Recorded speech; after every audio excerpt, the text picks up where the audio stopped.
our home for and many things, as I'm going to show, has happened around here. So I'm going to start introducing this project. You can see the title of the project is The Confluence of Religious Cultures in Medieval Historiography.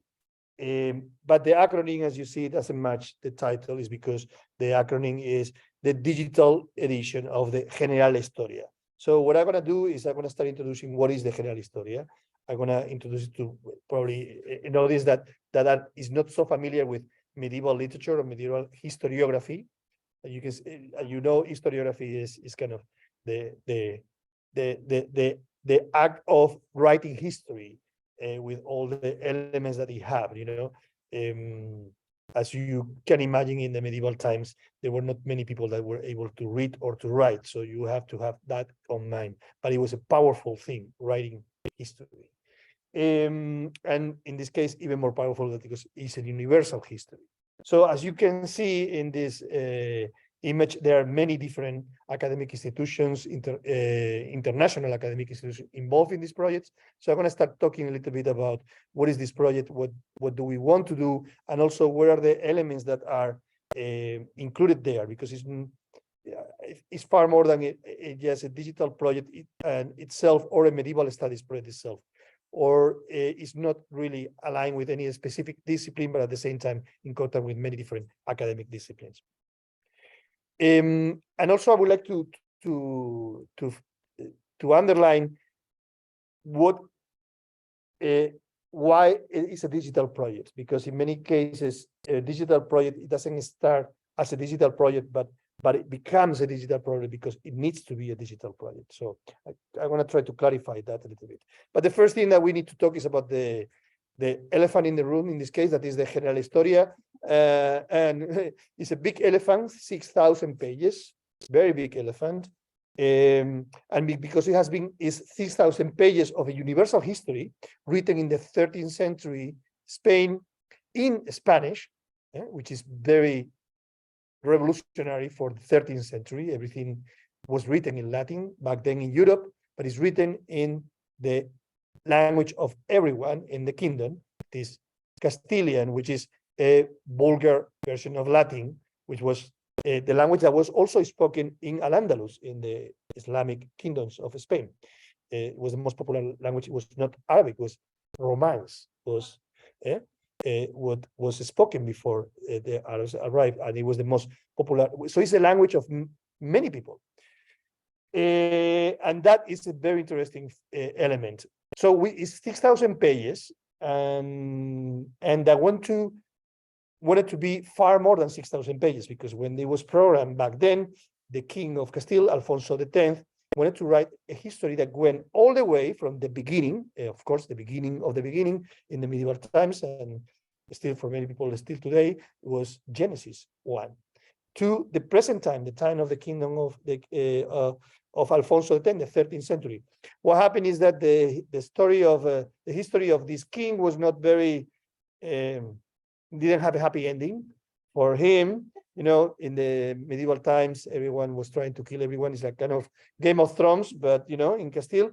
And he had familiar and many problems with the church, we have to say, because many different reasons, because of the General Estoria and many other things.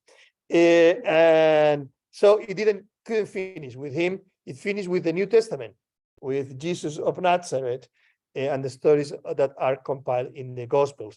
But this universal history wanted to bring all the history, not only the Bible, but also the what is called materia classica, the sources that came from Greek history, from Roman, and not only from that, from Persian, from many other different sources. So what we have here is universal history, but at the same time an encyclopedia, because it brings the history of the sciences, the history of also specific political structures that were developed. It's far more than only universal history. And the thing is that at the same time, at that time in Castile, there are many different words that have been translated from Arabic. So, and Arabic at the same time was the filter of translation from Chinese to Persian to many other languages. also African languages that were, so it's kind of a magnet that is attracting many different sources that we were trying to figure out today, and that we are coming at why is digital, this project, that we're, finding its place in here. Another very interesting element here is that if you move back to Castile of the 13th century and Europe of the 13th century, it's only not the fact that there were only very few people that were able to read or to write, is that in the medieval times, and normally when we think in medieval times, we only think in the Christian world. The Christian world was especially analphabet in comparison with the Islamic world or with the Jewish culture in medieval times. So there were bishops that were not able to read or to write, probably popes even, and there were many, even university professors that were not able to read or to write. So if you want to read a universal history like this, you want to read a universal history that is bringing translations from many different languages, the Christian, community probably is not the best to be dealing with in order to do the job. So what we have here, and this is why everything started, is that what we have is Muslims and Jewish and Christian working together. And that is the interesting element. And that is why the title of the project. And that is different. That is why we found that was important to really know well this work, because it's 6,000 pages. An individual scholar is not able to really deeply understand a word that complex, with so many different hands, with so many different sources coming up. And that was how this started. This project, it started around here also. I was working with an article on Genesis, and I have a book regarding Cain. And when I was looking at the General Estoria, I found the most interesting story of Cain that I found in all medieval Europe. And I was really curious how this, not only because it was bringing many different apocryphal and pseudepigraphic stories in it, it was because it was making something different, it was creating his own interpretation inside. And I thought, this is exceptional, this is something different. And the more that I started reading and going to other biblical episodes, I was more surprised about, this is really different. And I was reading about it and I said, I'm not finding a lot of, words that really is able to kind of help me explain what is going on here. But what is going on here is different. And I was aware I'm not going to be able to, I don't have enough years in my life to be able to understand this well. I need to have a team. I need to have people here. This needs to be, we need to do this. And I cannot do it by myself. And this is when we start. When we start is I will start looking for people. And this is the history of this project, is the history of the people that are involved in it. I was just the curiosity, but this curiosity was, I was not only the only one. And I have been, I start finding amazing people in my way that have been part, and they are this project. This picture comes from right here. This, if we have a mirror, it will be mirroring the other side of the room. And it was we sent the proposal of the SSHRC grant that we got. It was the memo that we did right after the click. Yeah? And the picture was taken by Caris. Yeah, we were there, and yeah, that's a photo. And that was a moment between what we have, the SSHRC that we had before, the Insight Development Grant, and then the Insight Grant that we're still enjoying. And now we are applying for the SSHRC Partnership Grant, that is the next step in this project, because of course, 6,000 pages, so complex, is taking some time. But we have a big team, and this is not complete because that was Caris, for example, you will be in the next one. That is from before we finish to have over everyone. It's 31 collaborators so far, and we are in different institutions, and we are working in different aspects of the work, but we are working together. And it's something that I wanted to explain. And that is why I have it this way also organized. Because what we try to do is not to divide the work, but we divide the work and we do it together. We are trying to edit and digitalize the General Estoria, translate it as well, at the same time that we are understanding it. So it's a process, and it's a process that also have helped to transform the project itself. So we have learned how to deal with that in the same time that we are moving along with it.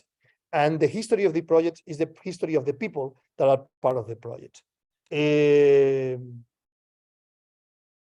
So basically, we have these 4 areas, but in these 4 areas are between the sources and the philology and the bibliography, they're completely connected. It's connected with everything else, of course, but these 2 parts, we work in regular meetings, weekly and bi-weekly meetings through Zoom, and we kind of try to be aware of the different time zones, but we work together every week or bi-weekly in different small teams and bigger teams of edition. So we read it together, we edit it together, we annotate it together. So it's not just that we do a work separately and then we meet every 2 times a year or something like this. No, we see each other constantly. Yeah? And we are working that way. Also, we meet with the translation team once a month, and we review it, the translation they have done, and they have many questions, and this is the good thing that we are editing, we are understanding, and when we are understanding, we are translating. So it's fresh. And then the new team is the knowledge and mobilization and digital tools. That is part of what is going to be the next step, that is with the partnership grant.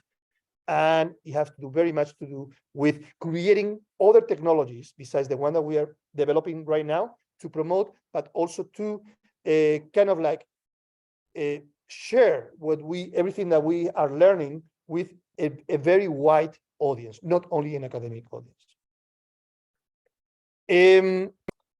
So through these years, we have organized many different conferences, we have organized many different seminars, and we have been promoting the project in many different ways and giving people know. But as I said, the history of this project is the history of the team.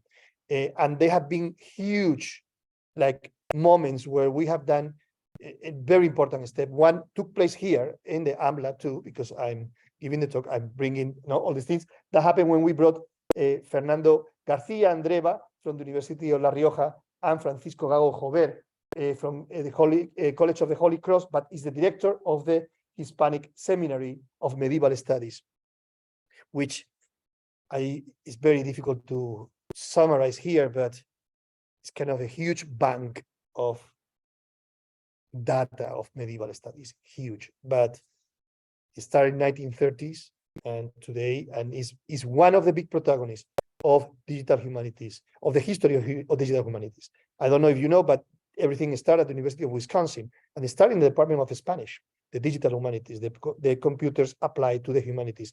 And Francisco Gago is the student of the one who started everything.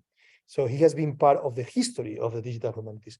We have him here. It was a fantastic experience from both, from presenting the project and also, acknowledging the relevance that digital humanities have today at the university with someone that have been there for a long time, working with those computers, all computers and adapting to everything, Francisco Gago.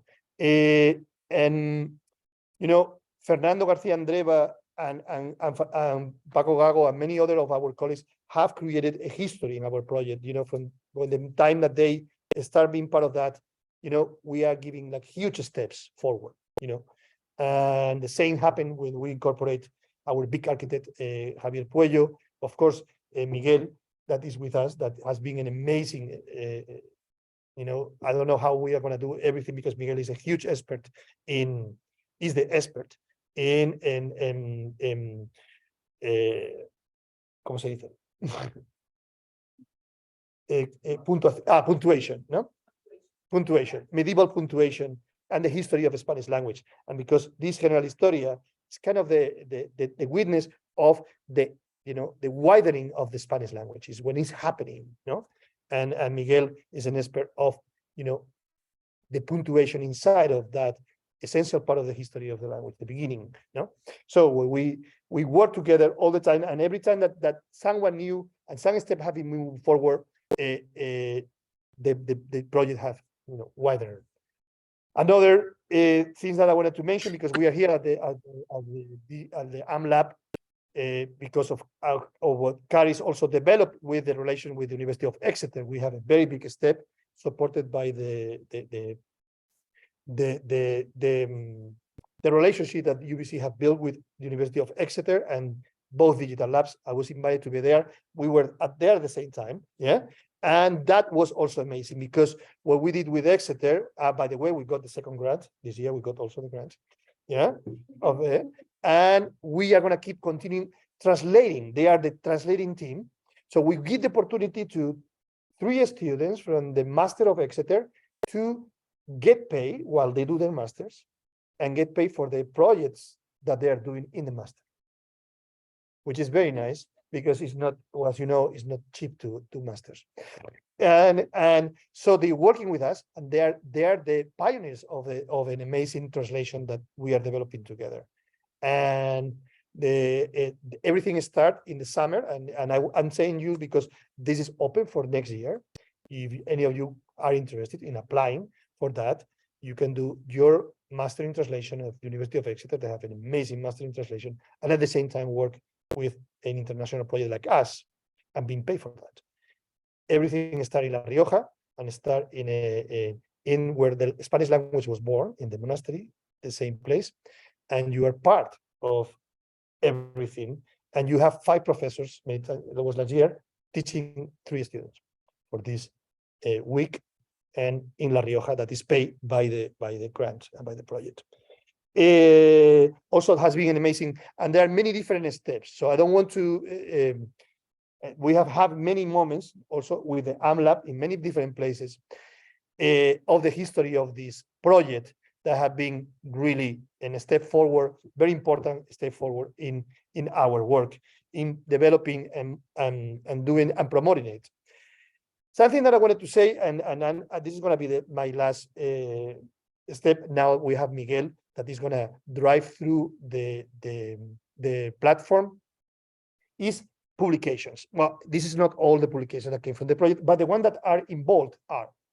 So the ones are involved, these are the part of there is one missing page, so there is more. The interesting thing about a research project like this is I'm sorry if the analogy that I'm going to use someone doesn't like it very much, but I normally give the example of a farming example of what it is. When you have a little cow, you need to, or I can give the example with Mozart, that you have to wait until he was 4 to start producing operas. But but the thing is that when you start a project, the rhythm of in publication is very low, because you are putting everything together. In this case, you have putting together a platform, a digital platform. You are moving things. You still don't have, and you have to be a little bit patient. And in academia, many times we are forced to be producing a lot every year. But when you do something like this, you have to do some sacrifice that is kind of slow down your production in the beginning, because you are putting everything together and you don't know yet very well what you're doing. But there is a payback for that.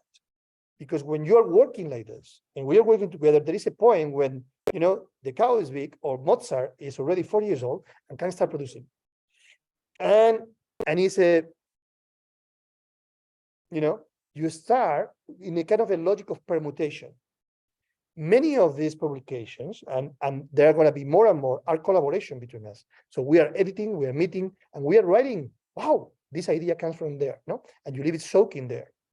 So the more we know, the more we are moving forward, the more public, so it's kind of a payback for us that in our kind of a yearly production of publication, we have to slow it down, because we did have to spend time putting everything together, and we was kind of in an unknown territory. But the more you know it, and the more you collaborate, and more you do, the more productive this is. Something that I just want to to say is the fact that this is a digital project because only could be digital.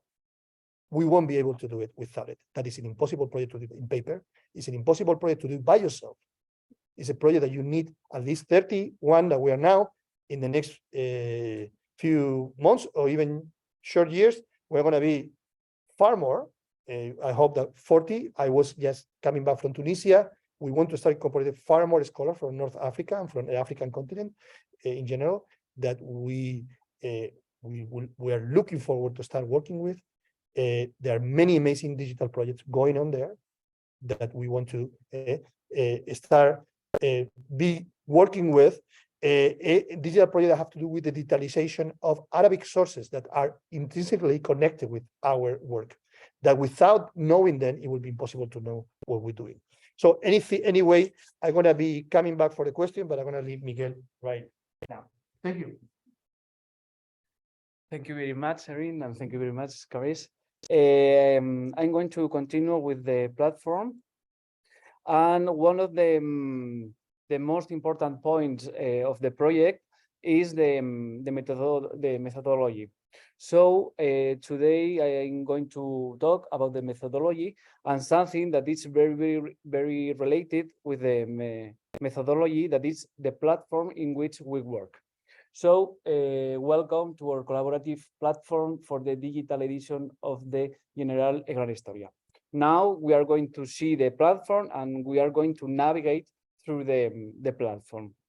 Here we have many models. We can manage users, manage groups, manage notes, manage bibliography, and manage sources. But I think that we have 3 models that are the most important: edit text, annotate, and translate.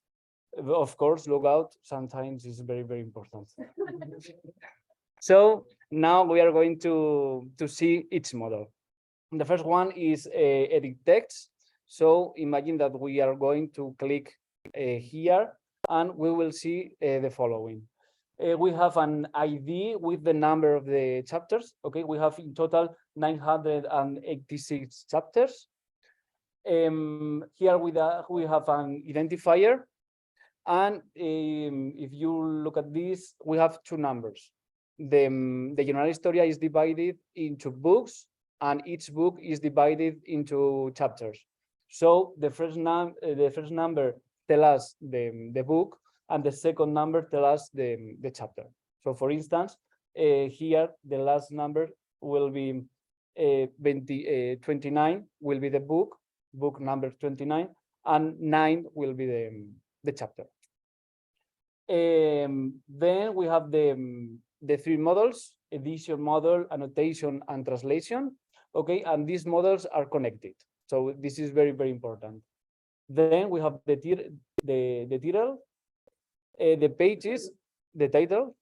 Then we have the pages in which we can see the chapters in the manuscript, and then the text.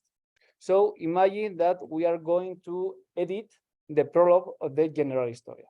So we will see the following. On the left, we can see the paleographic edition. Okay. And on the right, we have the critical text. Okay. So we have here a text edit. So we use this platform to establish the critical text. So we see something like punctuation, paragraphs, spelling, something like that. And sometimes we have many problems to edit the text. So it's very useful to have the manuscript in front of us. So if you look at the corner, we have here a page.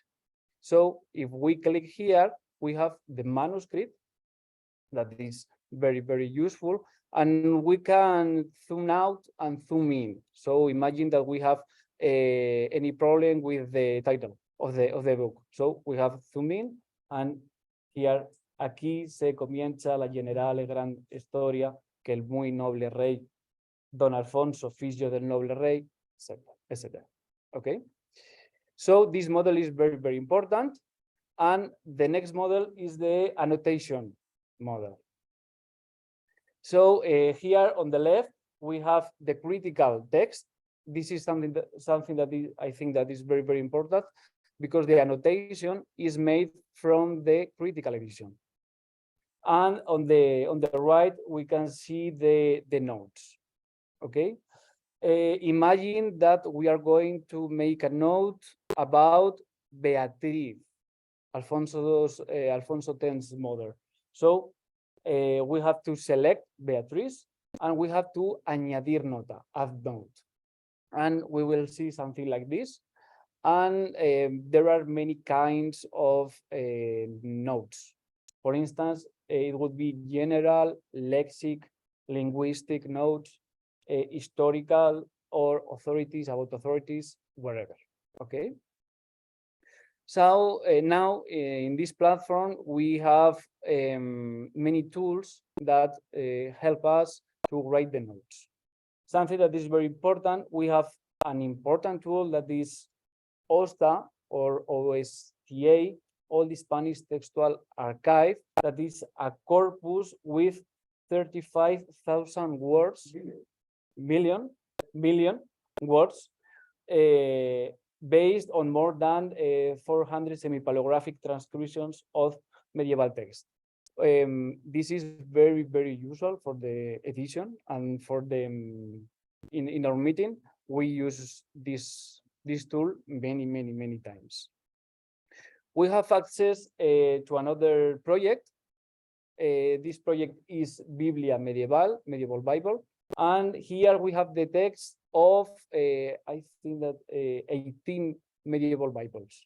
So many times we can compare the translations between the General Estoria, the Spanish from the General Estoria, and these Bibles. So this is very, very usual. Here we will have a dictionary, the Diccionario de la Prosa Alfonsí. It was written in the 80s, and it was made by the Hispanic Seminary of Medieval Studies. Here we have access to another dictionary. This dictionary is a Diccionario Crítico Etimológico. This is very, very useful to know the meaning of the words.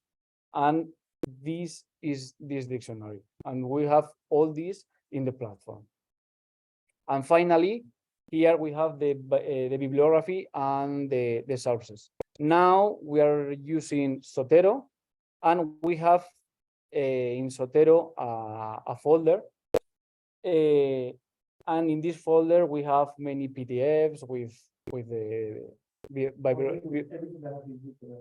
about the General Estoria. Yeah. And finally, I'm going. Let's see the final model, that is the translation model. On the left, we have the critical text. So now, again, this is very, very important, because the translators can translate from the critical text, the final text. Yeah. And on the right, you can see the translate. For instance, natural it is for people to desire knowledge of the events that occur across, etc. This thing has other tools. For instance, here they have access to the notes that we have written. It could be very useful to translate some words. They have access to the OSTA, all the Spanish Textual Archive, and they have another tool that is very, very useful, that is Colaborar. Here they can make questions, ask questions to the other teams. And finally, something that I think that is very, very important, we are talking about an historiographical book. So we would like to add to this platform medieval maps. So this is an example, and this is another example.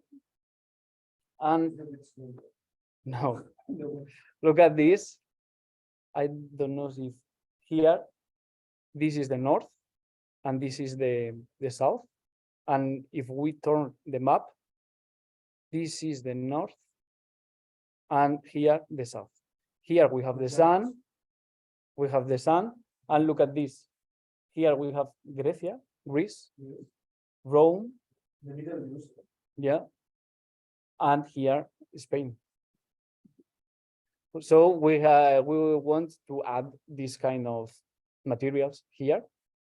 And something that is very important in history is the timeline. So we would like to do a timeline with the history of the General Estoria.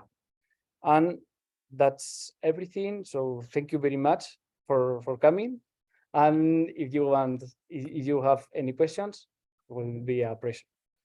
Thank you very much. And the questions are coming from.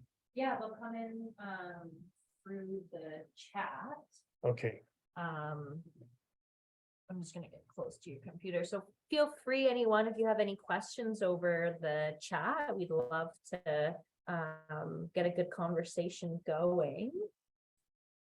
I was thinking about, you said that the text itself, it's only in one language, or it is also in multiple languages? There is one manuscript that is in Galician, Okay, that is the kind of the father of the Portuguese, yeah, in Galego Portuguese. But besides that, there is not. But you know, the thing, or the sad thing, is that most of the books written in medieval times in Spain have disappeared. So right, we don't know. What we know is that what we have witnessed, for example, now that was in Tunisia, they were editing one book that Alfonso X commissioned to be translated in order to be incorporated to the Historia, commissioned to be translated from Arabic. So they, in the libraries, they have books in many different languages that are incorporating. So in many times, in many cases, they are translating at the same time that they are adding. right. Yeah. Right. And then I was also wondering about your like annotation process. So what types of things are you putting in? There's such a wide range of researchers working on the project. What's sort of like, one, what are in the annotations, and what is sort of the guiding control that allows these many different people with their different perspectives to be in alignment? This is an amazing question because we are still answering it Right. every week. So to make it short, I would say that there are different sub-teams. So there is a team that works mostly with sources related with the Hebrew Bible, that I am part of that. There is another team that works with materia classica, with sources that are pagan history, you know, and there's the linguistic source. So there are different type of notes that we do. But at the same time, what is interesting is that one thing is the final note, another things are the comments. Yeah. So while we're reading, we come with ideas. So we have been reading separately that chapter. We come together and we share the ideas. Yeah. And we annotate the ideas. This is not something that is open to the wide public. It's not going to be open to, but it's for us. Okay. So that is kind of the foundation of future publications and future research. Right. So we share, and it's the most important thing of this project is the interdisciplinarity. Yeah. So we have different backgrounds. There are Arabists, Hispanists, Hebraists, linguists, historians, and so forth.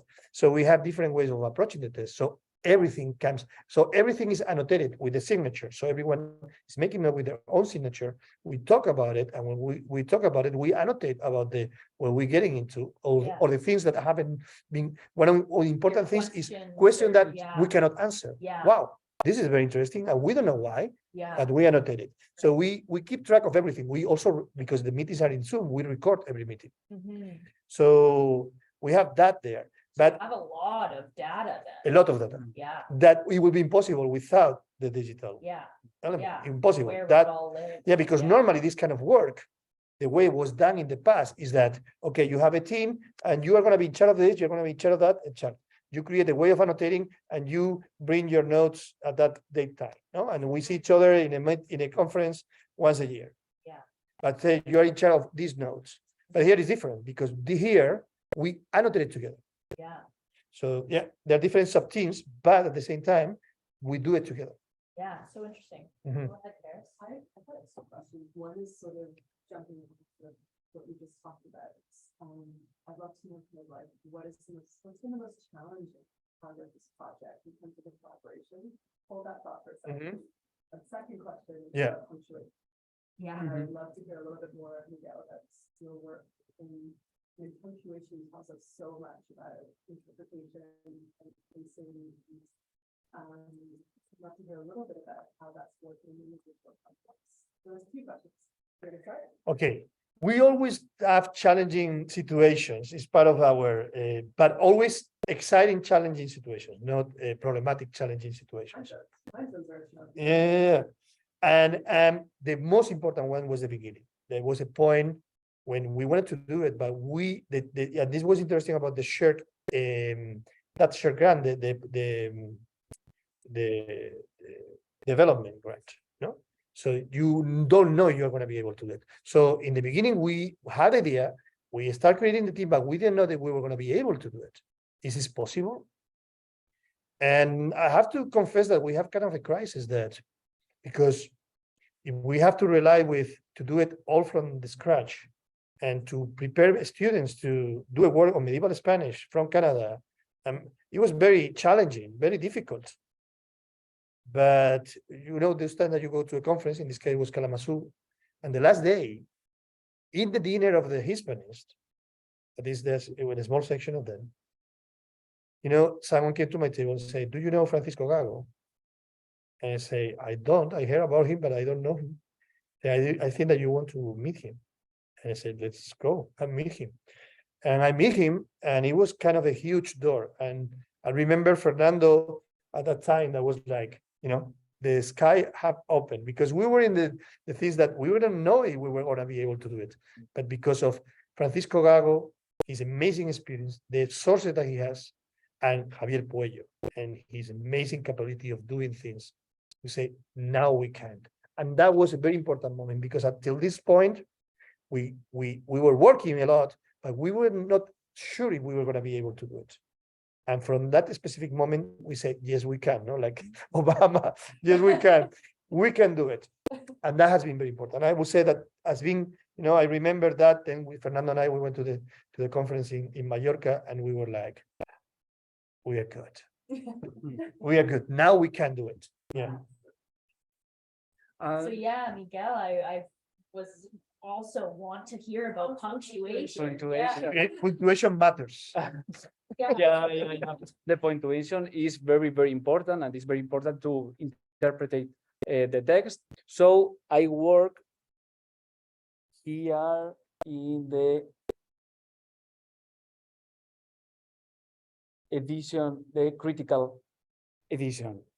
So I'm always with the manuscript in front of me, and I am checking the points, the punctuation marks, and He's in charge of the break.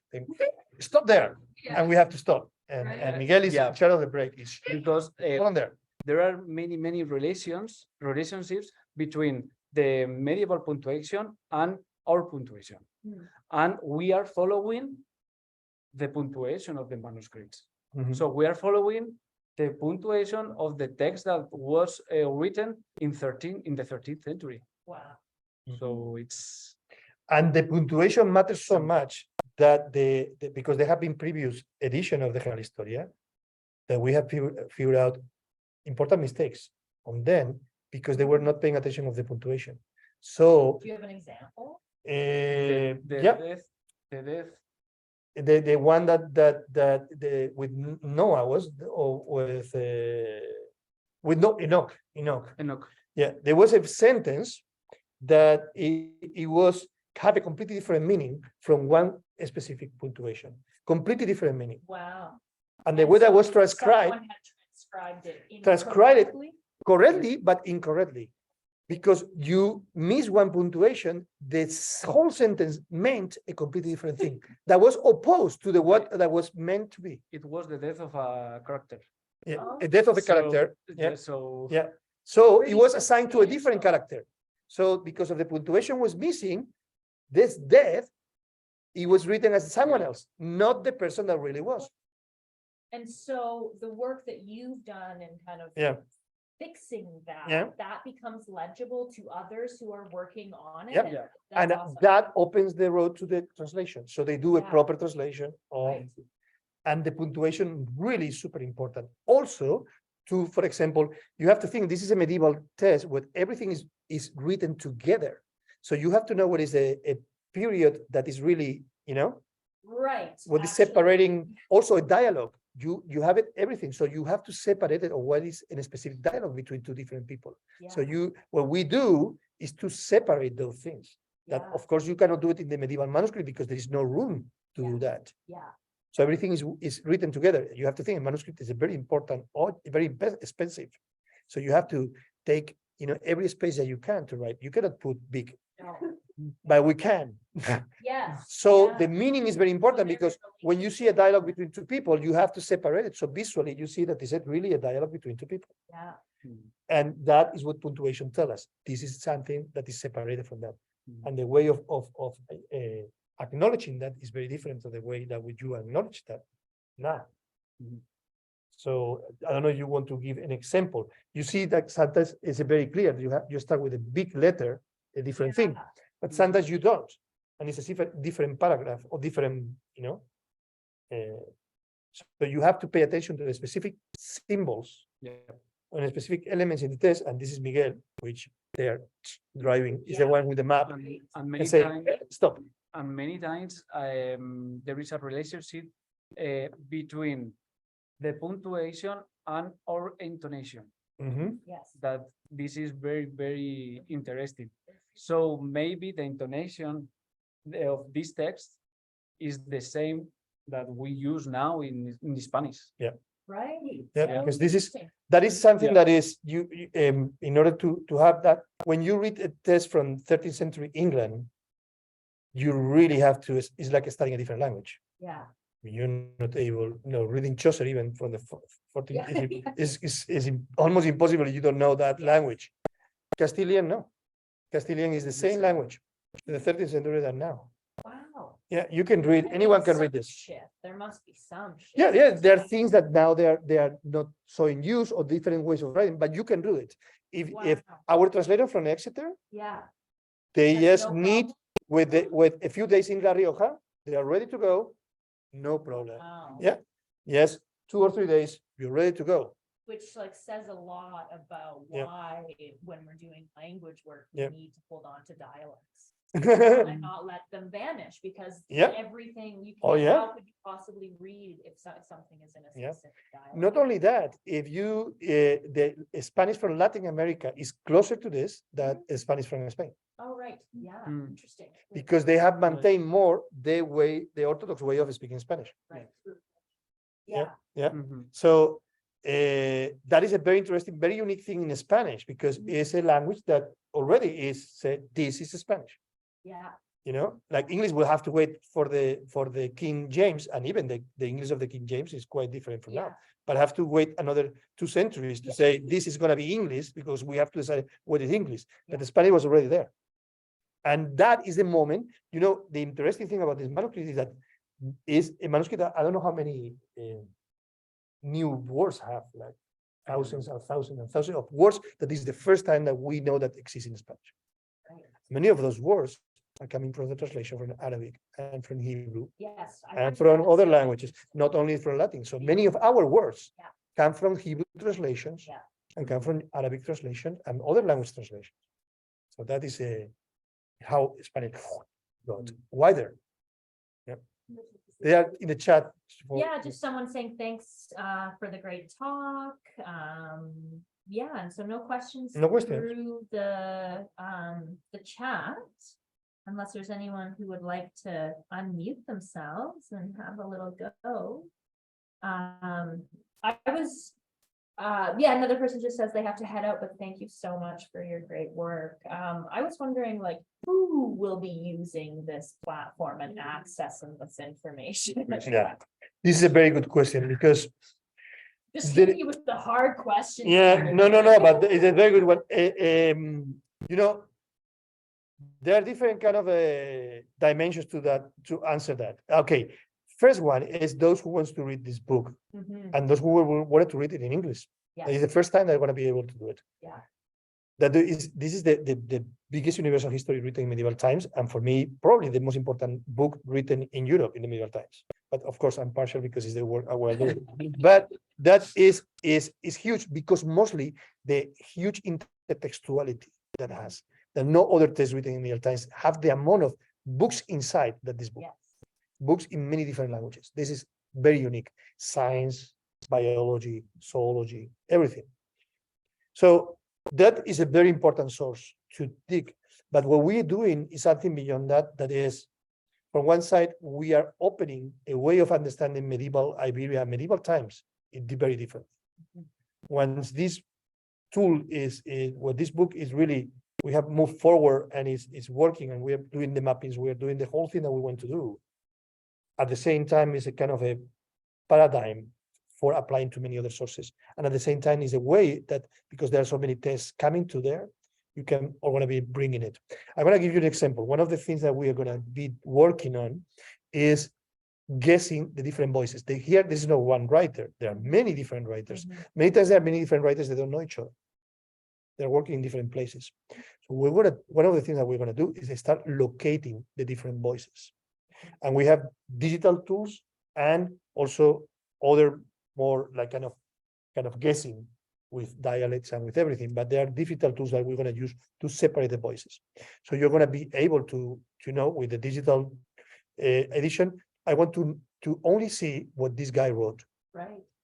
And you have another book there. Boom. I want to see what only Jewish writers did. Right. I want to see what only was written in that part of this scriptorium. It's got really cross-cultural implications. Yeah. Also, the thing that I was talking about Tunisian and the importance of Arabic sources. You know, there are other universal history, al-Bakri, written right before in Persia as well. And we are going to start finding those echoes here. So another thing that is interesting, in the 13th century, we are in a time of pre-modernity, which means that there is a time of that there are many different universal histories written in different places, like the Mongols in Persia, like in North Africa. And it's the question that, can we live together?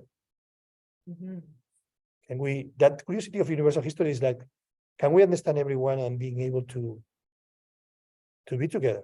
And then modernity comes and say, no, you're going to be Catholic, you're going to be Protestant, you're going to be Muslim, we're separate. But this time is a time of hope of, can we be together?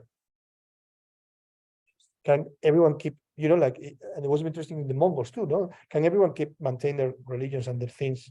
The Persian too, that was the Persian approach of, and everyone maintain their beings, their personality, and being together. It's, and living together. And this is a very important question right now. Yeah, it's an interesting question from a decolonial Yeah. standpoint as Yeah. well, because Yeah. we know that many indigenous nations were already doing that long before Yeah. colonization started Yeah. to bring cultures face to face with one another, that actually they were so distinct in their cultural identity. Modernity will bring colonization. And the approach that we have is a modern approach, but not in a positive way.